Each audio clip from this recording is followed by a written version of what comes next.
Hi అండి, welcome to Ramya foods. ఈరోజు Ramya ఫుడ్స్లో international order వచ్చింది బల్క్లో.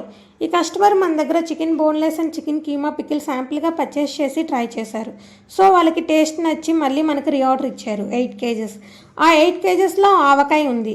ఆవకాయ మీరు ఫ్రెష్గా పెట్టి ఇవ్వగలరా? మేము ఇంతకుముందు ఒక పేజీలో తీసుకున్నాము, వాళ్ళు పాత పచ్చడి పంపించారు, మాకు ఆ టేస్ట్ నచ్చలేదు, we're not satisfied with that అని చెప్పారు. సో మనల్ని అడిగినాక మనం పెట్టి ఇవ్వకుండా ఉంటామా? కాకపోతే ఒక మాట చెప్పాము, ఇప్పుడే మ్యాంగో సీజన్ స్టార్ట్ అవుతుంది, మాకు మ్యాంగోస్ దొరికితే మేము ఫ్రెష్గా పెట్టిస్తాము, లేకపోతే సారీ అని చెప్పాము. వాళ్ళు కూడా ట్రై చేయండి అని చెప్పారు. మేము మార్కెట్లో చూస్తే మాకు మ్యాంగోస్ దొరికాయి. సో ఆ రోజు మార్నింగ్ మ్యాంగోస్ తీసుకొని ఈవినింగ్ కల్లా పచ్చడి పెట్టేసి రిమైనింగ్ అన్నీ ప్యాక్ చేసి ఈవినింగ్ కల్లా డెలివర్ చేసాం. కస్టమర్ కూడా హ్యాపీగా ఫీల్ అయ్యారు.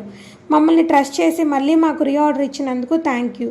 రమ్య ఫుడ్స్లో అన్ని రకాల non veg pickles, veg pickles, snacks, కారప్పళ్ళు, వడియాలు ఉంటాయి. కావాల్సిన వారు స్క్రీన్ పైన కనపడుతున్న మా వాట్సాప్ నెంబర్కి కాల్ ఆర్ మెసేజ్ చేసి మీ ఆర్డర్ని ప్లేస్ చేసుకోండి. Thank you.